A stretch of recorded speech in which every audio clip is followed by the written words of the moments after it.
দেখবে আর দেখতে দেখতে ভালো লাগা ভালোবাসা হয়ে যাবে।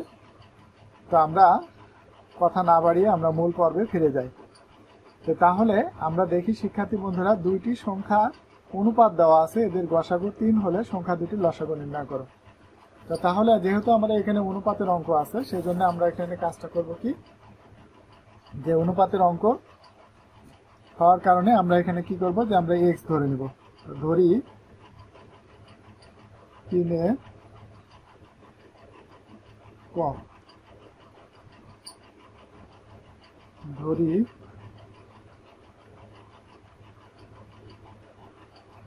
সংখ্যা 2টি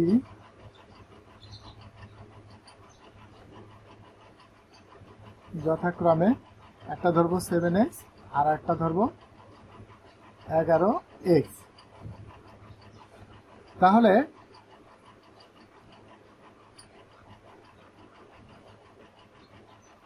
এদের গসাগু, এখন দেখো শিক্ষার্থী বন্ধুরা, 7 এবং 11 মৌলিক, আর এখানে x ছাড়া কমন কোনো কিছুই নেই। তার মানে এই এদের গসাগু হবে কত, x। গসাগুর নিয়ম হলো শুধু কমনটা আসবে। তা প্রশ্ন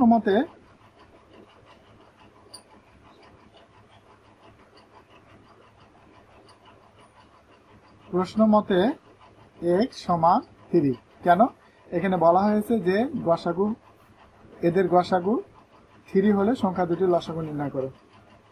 তাহলে আমরা একটু দেখি শিক্ষার্থী বন্ধুরা, যে এই সংখ্যা দুটির লসাগু কত হবে। আমরা এখানে লিখি, এখন দিয়ে লিখি, এখন এই 7x আর 11x, তাহলে এই দুটা সংখ্যার মধ্যে কমন কি আছে, x।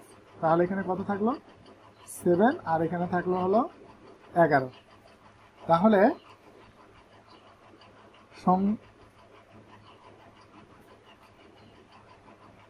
সংখ্যা দুইটির লসাগু, তো সংখ্যা দুটির লসাগু কত হবে, এই তিনটা সংখ্যারই আমরা গুণ লিখবো, x ইন্টু 11 ইন্টু 7। তাহলে আমাদের কত হলো, 7 11 77 আর x, তাহলে কত হলো 77x। তাহলে আমরা এখন এখানে লিখবো কি, 77 গুণ 3, কারণ যেহেতু আমরা x সমান কত জানি, 3 জানি। তাহলে শিক্ষার্থী বন্ধু, এখন আমরা যদি গুণ করি, 3 7 21 এর 1 হাত থেকে 2, 3 7 21 আর 2, তাহলে কত হবে, 23 অ্যান্সার। এবার শিক্ষার্থী বন্ধুরা, আমরা 2 নম্বর প্রশ্নটি দেখি। তো 2 নম্বর প্রশ্নে এখানে যেটা বলা হয়েছে, যে প্রমাণ করো যে p² minus 3px plus y সমান 0। এটা প্রমাণ করার জন্য আমাদের উদ্দীপকে একটা দেওয়া আছে, p সমান এই যে এই ভগ্নাংশটা দেওয়া আছে, তাহলে আমরা এটা লিখি। তো দেওয়া আছে 3 খ, তাহলে আমরা এখানে লিখব কি, দেওয়া আছে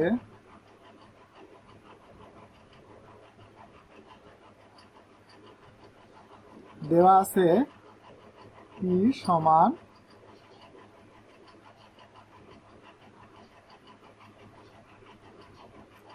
2y plus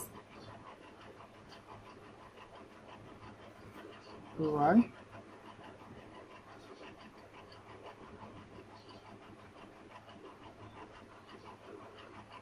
(3x minus 2y)। তাহলে শিক্ষার্থী বন্ধুরা, আমরা এইটা সমাধান করার জন্য আমাদের যোজন বিয়োজনটা আমাদের জানতে হবে, যে যোজন বিয়োজনটা কি। যোজন বিয়োজন, মনে করো এটা হলো লব, উপরের অংশটাকে আমরা লব বলি আর নিচের অংশটাকে বলি হর। এই লব এবং হর যোজন বিয়োজন করতে হলে লব লিখতে হবে 2 বার, উপরে একবার নিচে একবার। যোজন মানে যোগ, বিয়োজন মানে বিয়োগ। এবার হর লিখবো 2 বার, উপরে একবার আর নিচে একবার, কেমন? তাহলে এটাই হলো যোজন বিয়োজন। তাহলে আমরা দেখি এর নিচে কোনো কিছু নাই মানে কত আছে 1। আচ্ছা 1 যদি হয় তাহলে আমরা যোজন বিয়োজন করিয়া পাই, তা আমরা লিখব যোজন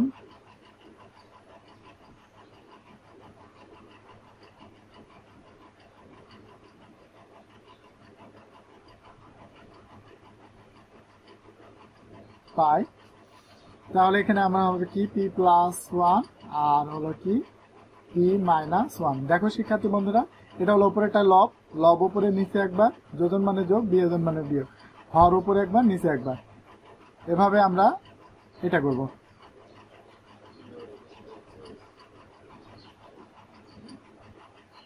two Y plus 3x minus 2y, উপরে একবার, এই নিয়ম অনুসারে উপরে একবার নিচে একবার।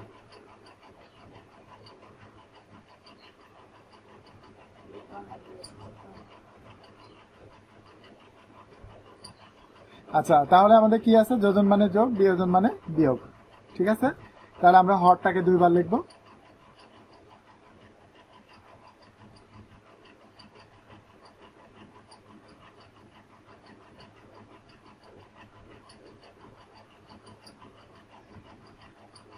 আচ্ছা এবার আমাদের এখানে কি প্রথম রাশি থেকে দ্বিতীয় রাশি মাইনাস করব। তো প্রথম রাশি থেকে দ্বিতীয় রাশি মাইনাস করতে হলে পারে দ্বিতীয় রাশিটার আমাদের সাইন বদলাতে হয়, সেই অনুযায়ী যদি আমরা কাজ করি তাহলে এটা কি আছে প্লাস, তাহলে এখানে বদলায় লিখতে হবে মাইনাস,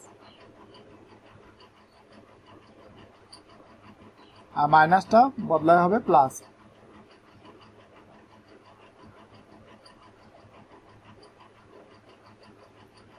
তাহলে শিক্ষার্থী বিন্দু এখানে হলো কি minus root over 3x minus 2y, আর এটা হলো প্লাস, এটা কাটা।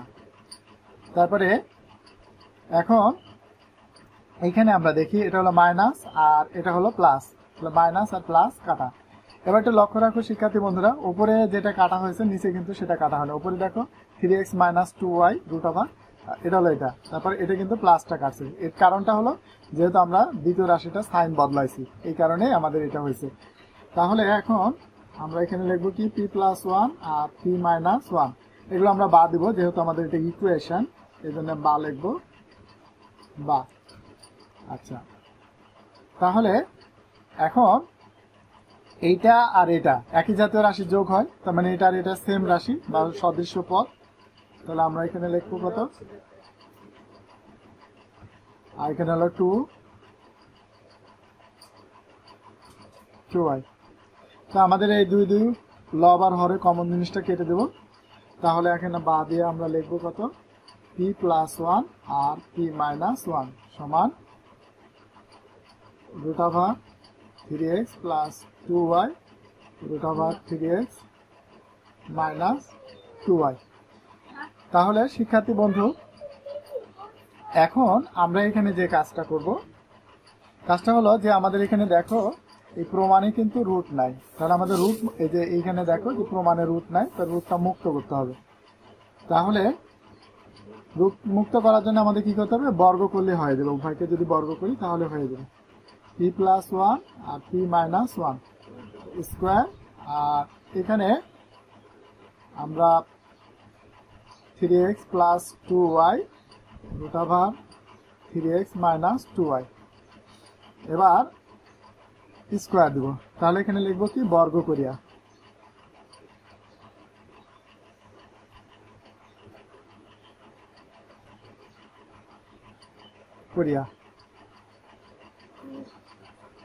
তাহলে শিক্ষার্থীবৃন্দ এখন আমরা এখানে যে কাজটা করব,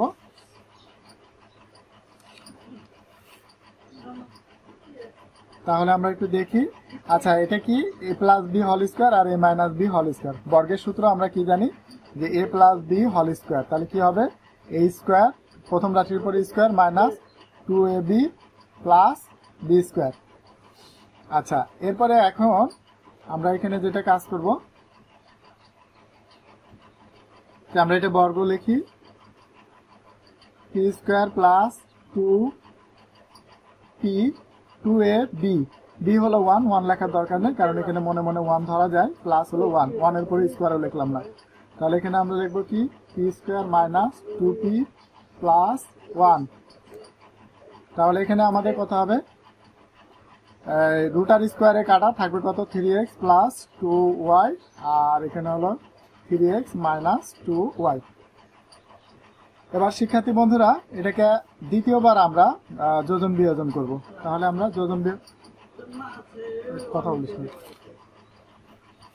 তা দ্বিতীয়বারে আমরা কি লিখবো, যোজন বিয়োজন করিয়া, যোজন বিয়োজন করিয়া পাই। তাহলে আমরা সেই আগের নিয়ম, লব লিখবো দুইবার, হর লিখবো দুইবার। তাহলে এখানে হলো কি P square plus 2p plus হলো 1, নিচেও লিখবো P square plus 2p plus হলো 1। যোজন মানে যোগ, বিয়োজন মানে বিয়োগ। এবার হরটা লিখবো দুইবার, হরটি লিখবো দুইবার। তাহলে দুইবার এখানে কি হবে, P square minus 2p plus হলো 1। তো আমরা সে আগের অনুযায়ী, নিয়ম অনুযায়ী, যেহেতু আমরা প্রথম রাশি থেকে দ্বিতীয় রাশি মাইনাস করবো, মাইনাস করতে হলে সাইন পরিবর্তন করা লাগে। তাহলে এটা পি স্কোয়ার আছে, সেখানে লিখবো কি minus P square plus 2p, মাইনাসটা প্লাস হয়ে যাবে, প্লাসটা মাইনাস হয়ে যাবে। এরপরে আমরা এই অপর পক্ষে বাম পাশে আমরা যোজন বিয়োজন করলাম, এবার ডান পাশেটা করবো। তার মানে 3x plus 2y, 3x plus 2y। যোজন মানে যোগ, বিয়োজন মানে বিয়োগ। তাহলে আমরা এখন লিখবো কি হরটা লিখবো, তাই এখানে হবে 3x মাইনাস 2y। তো আমরা দ্বিতীয় রাশি থেকে পরের রাশিটা বিয়োগ করবো, এই জন্য আমরা এখানে প্লাস আছে, বদলায় লিখবো হলো মাইনাস, মাইনাসটা লিখবো প্লাস। এবার শিক্ষার্থী বন্ধু এখন আমরা এই যে মাইনাস 2p আর প্লাস 2p কাটা, এখন মাইনাস পি স্কোয়ার আর প্লাস পি স্কোয়ার কাটা, minus P R plus minus 1 আর প্লাস 1 কাটা। আর এখানে আমরা দেখি এটা আর এটা কাটা, আর এটা হলো কাটা। তাহলে এখন আমরা দেখি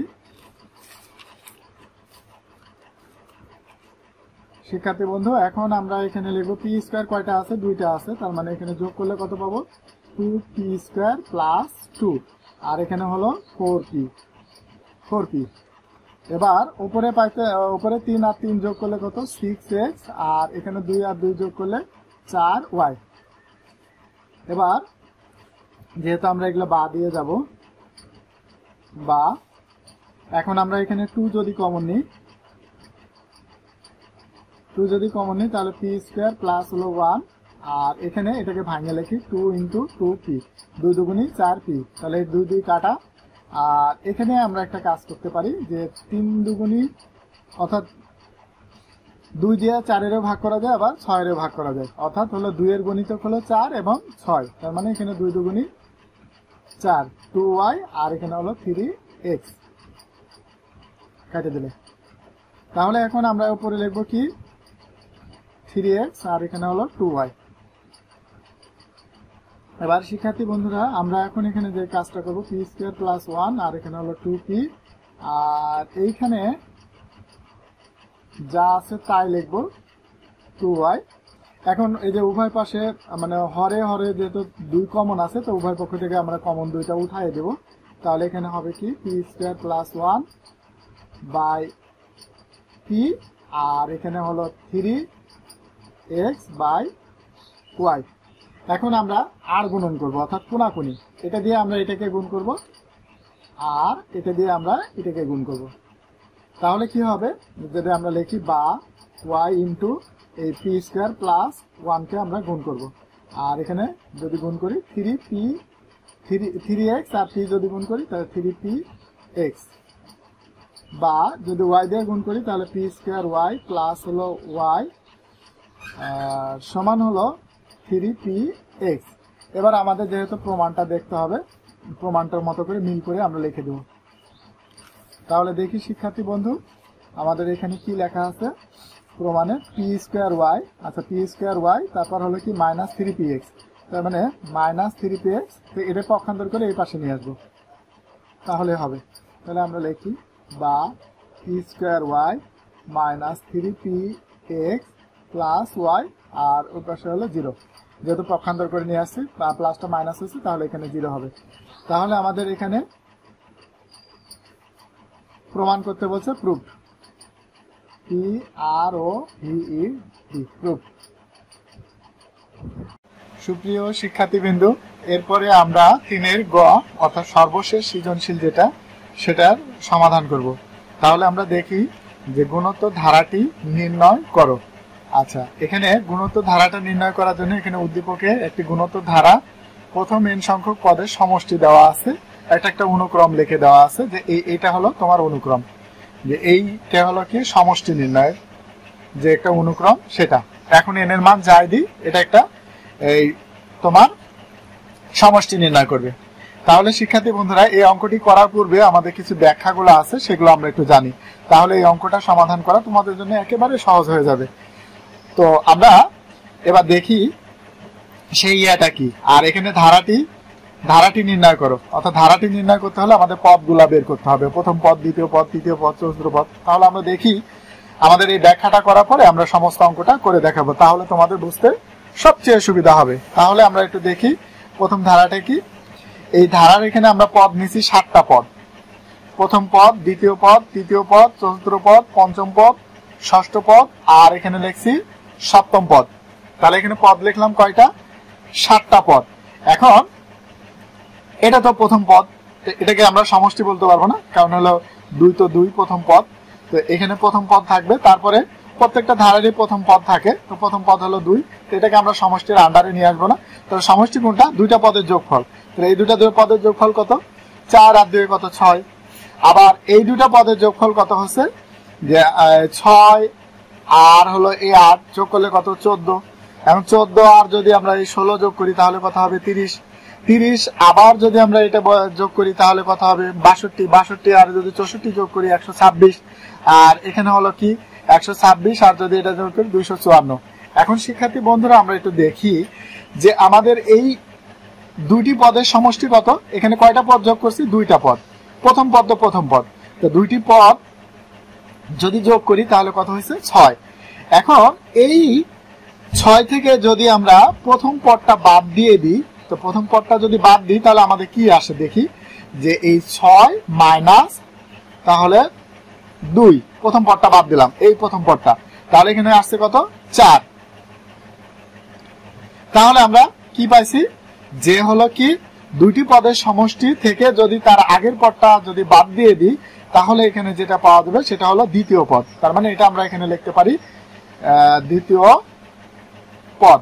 আবার শিক্ষার্থী বন্ধুরা, আমরা দেখো তৃতীয় পদটা আমরা কিভাবে বের করতে চাই। যেমন ধরো এখানে তৃতীয় পদ, আচ্ছা তৃতীয় পদের আমাদের এখানে যেটা হলো কি 14 থেকে যদি এই 14 থেকে যদি আগের 2টি পদের সমষ্টি যদি আমরা বিয়োগ করে দিই, যেমন হলো এখানে হলো কত? 14, তাহলে আগের 2টি পদের সমষ্টি কত? 6। তাহলে 6 যদি বাদ দিই তাহলে কত হলো? 8। তাহলে 8 হলে কত হবে? এটা তৃতীয় পদ।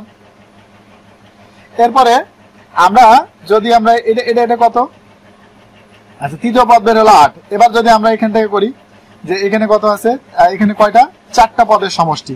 এখন এই 4টা পদের সমষ্টি থেকে যদি আগের কয়টা পদের সমষ্টি? 14 হলো কিন্তু 3টা পদের সমষ্টি। দেখো 6, 2 আর 4 6, 6 আর 8 যোগ করলে 14, তাহলে কয়টা পদের সমষ্টি হলো? 3টা পদের। তাহলে যদি আমরা এই 3টা পদের সমষ্টি থেকে এই 4টি পদের সমষ্টি থেকে যদি 3টি পদের সমষ্টি বাদ দিই 14, তাহলে এখানে কি আসছে? তাহলে আমরা এখানে ক্যালকুলেটরে দেখি, এই হলো 30 মাইনাস 14 ইকুয়াল টু 16। তাহলে এখানে কত পাচ্ছি? 16, যা চতুর্থ পদ। এই যে চতুর্থ পদ 4 থরের। তাহলে আমরা এখানে ধারণা পেলাম কি, যে আমরা এই চতুর্থ পদ তার আগে 3টা পদের যোগফল যদি আমরা বিয়োগ করি তাহলে সেটা বের হবে চতুর্থ পদ। যদি আমরা এখানে তৃতীয় পদ যদি বের করি তাহলে তৃতীয় পদ বের করতে হলে তার আগের 2টি পদের যোগফলটা যদি আমরা বিয়োগ করি তাহলে আমাদের তৃতীয় পদ বের হবে। তাহলে শিক্ষার্থী বন্ধুরা, আমরা এখন মূল পর্বে ফিরে যাই, অর্থাৎ আমরা 3 গ নাম্বারটা সমস্যার সমাধানটা আমরা করি। তাহলে আমরা এখন ব্যাখ্যা শেষ, এরপরে আমরা 3 গ। তো আমাদের এগুলো কিছু কিছু ব্যাখ্যাগুলো যদি আমরা বুঝি বা সুন্দরভাবে বুঝতে পারি তাহলে আমাদের অঙ্কগুলো সমাধান করা একেবারে সহজ হয়ে যাবে। তাহলে আমরা এটা বুঝতে পারলাম যে এখান থেকে এইটা উপলব্ধি হলো আমাদের, যে অর্থাৎ যদি আমরা চতুর্থ পদটা বের করতে চাই তাহলে আগের চতুর্থ পদের অর্থাৎ চতুর্থ পদের সমষ্টি থেকে যদি আগের 3টি পদের সমষ্টি বাদ দিই তাহলে আমরা চতুর্থ পদটা পেয়ে যাব। আবার এখানে কি পঞ্চম পদের সমষ্টি অর্থাৎ 5টি পদের সমষ্টি এখানে কত 62, 62 থেকে আগের যদি 4টা পদের সমষ্টি হলো কত 30, এটা বাদ দিই তাহলে আমরা পঞ্চম পদটা পেয়ে যাব। এবার আমরা এখানে যে সমস্যার সমাধানটি করব এখন দেখি।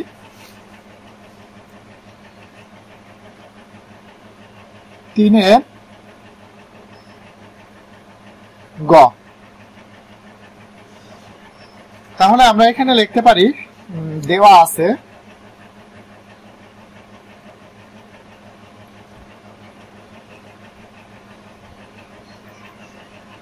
আছে প্রথম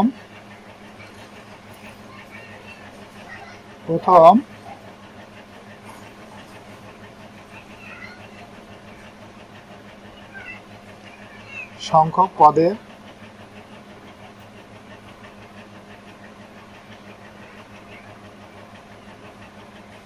সমষ্টি সমান 2n প্লাস 2 মাইনাস 4।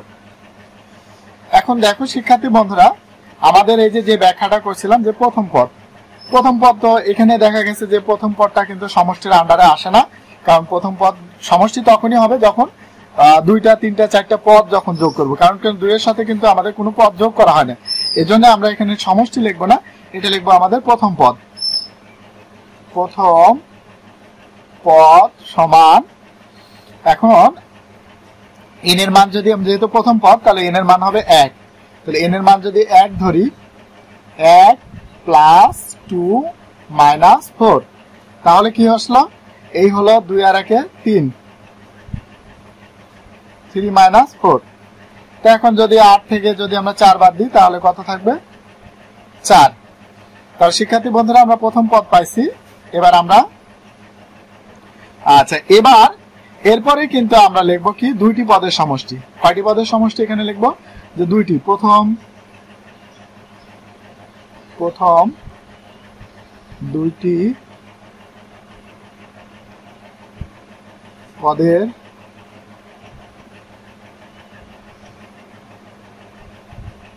সমষ্টি।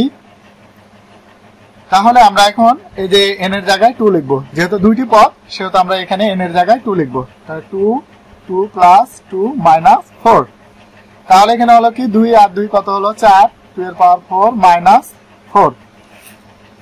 এখন শিক্ষার্থী বন্ধুরা আমরা এখানে করব কি 2 পাওয়ার, দেখো আমাদের এখানে কি লিখতে হবে 4, তাহলে কত আসছে 16। তাহলে এখানে এই 16 মাইনাস 4, তাহলে কত পেলাম 16 থেকে বাদ দিলে কত থাকে 12। এখন আমরা প্রথম পদ পেয়ে গেছি, আমরা দ্বিতীয় পদটা নির্ণয় করতে হবে। তাহলে দ্বিতীয় পদ, তাহলে আমরা শিখছি যে এখন এই অর্থাৎ 2টি পদের সমষ্টি থেকে যদি প্রথম পদটা বাদ দিই তাহলে যা থাকবে সেটা হবে দ্বিতীয় পদ। তার মানে এই 12 থেকে প্রথম পদ কত পাইছি 4, তাহলে 4টা বাদ দিয়ে দিই তাহলে এখানে কত থাকবে 8। এবার আমরা লিখবো কি প্রথম 3টি পদের সমষ্টি। কয়টি পদের সমষ্টি? প্রথম 3টি পদের সমষ্টি। তাহলে আমরা লিখি প্রথম 3টি পদের সমষ্টি। আচ্ছা, তাহলে আমাদের এখানে কি লিখবো, এই n এর জায়গাতে 3 লিখবো। যদি আমরা চতুর্থ পদের সমষ্টি বের করি তাহলে n এর জায়গায় 4 লিখবো, পঞ্চম পদের বের করতে হলে আমরা n এর জায়গায় 5 লিখবো, তাহলে এটা হয়ে যাবে। তাহলে যেহেতু আমরা পদ সংখ্যা হলো 3, তার মানে n এর ভ্যালু হলো 3, তো n এর ভ্যালু যেহেতু 3 জানি তাহলে n পরিবর্তন করে আমরা লিখবো এখানে 3, কেমন, তারপর প্লাস হলো 2 মাইনাস 4। এখন যদি আমরা করি 3 আর 2 কত 5, 2 এর পাওয়ার 4 মাইনাস 4। তাহলে আমরা শিক্ষার্থী বন্ধুরা আমরা এখন এখানে ক্যালকুলেটরের সাহায্যে আমরা সমস্যার সমাধানটা করি। 2 পাওয়ার হলো 5, তারপর আচ্ছা এবার মাইনাস কত 4 দিই, তাহলে ইকুয়াল টু কত আসছে 28। তাহলে এটার ভ্যালু পেলাম কত 28। এবার তৃতীয় পদটা নির্ণয় করতে হলে পরে করতে হবে কি, এই পদটা থেকে তার আগের দুইটি পদের সমষ্টি আমরা বিয়োগ করব, যেটা আমরা এখানে ব্যাখ্যায় আমরা বসাইছি।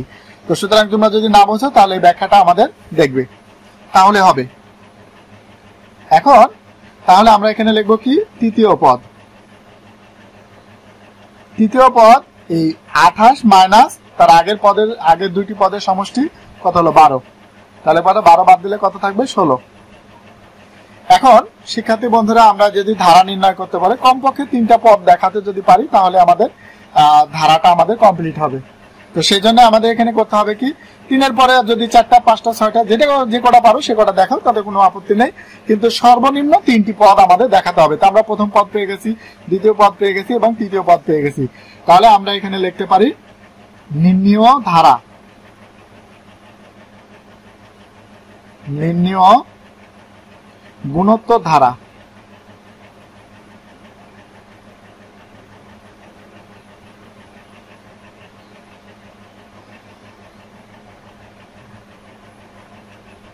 ধারা, তাহলে আমাদের প্রথম পদ কত পাইছি, প্রথম পদ হলো এই যে এখানে লেখা আছে প্রথম পদ 4, তাহলে আমরা 4 লিখবো। এই হলো নির্ণয় ধারা, আমরা এখান দিয়ে দেখি কমা দিয়ে 4 প্লাস, তারপরে দ্বিতীয় পদ আমরা কত পাইছি, এখানে দ্বিতীয় পদ হলো 8 যোগ, তারপরে তৃতীয় পদ পাইছি কত 16 প্লাস ডট ডট চলতে থাকবে। তাহলে শিক্ষার্থী বন্ধুরা, আমরা এখন দেখো যে আমরা যদি এই দুইটা পদের পার্থক্য বের করি, পদ্ধতি দুটো পদের পার্থক্য, কিন্তু পার্থক্য বের করলে অর্থাৎ অন্তর বের করলে একই রকম না। তো এখন দেখো, এটাকে যদি তার আগেরটা ভাগ করি তাহলে 2 পাওয়া যাবে, এটাকে যদি তার আগেরটা তাহলে ভাগ করি, অর্থাৎ অনুপাত আকারে যদি লিখি তাহলে সেটা হবে 2 করে দ্বিগুণ করে বাড়তেছে। তার মানে এটা হলো একটা গুণোত্তর ধারা। তো আমরা গুণোত্তর ধারাটা নির্ণয় করলাম। আর শিক্ষার্থী বন্ধুরা, আমরা নতুন নতুন ভিডিও পাওয়ার জন্য তোমরা এই চ্যানেলটিকে সাবস্ক্রাইব করে রাখবে, কারণ আমরা রাজশাহী বোর্ডের 1 থেকে শুরু করে আমাদের 11টি যে প্রশ্ন আছে, 11টি প্রশ্নের সমস্যার সমাধান করব। আশা করি তোমরা ভিডিওটি যদি নিয়মিত কন্টিনিউ করতে থাকো তাহলে পরে তোমাদের উপকার হবে। আর আমি তোমাদের অনলাইন শিক্ষক মোহাম্মদ তৌফিকুল ইসলাম। আজকে এ পর্যন্ত, তোমাদের সুস্বাস্থ্য কামনা করে বিদায় নিচ্ছি।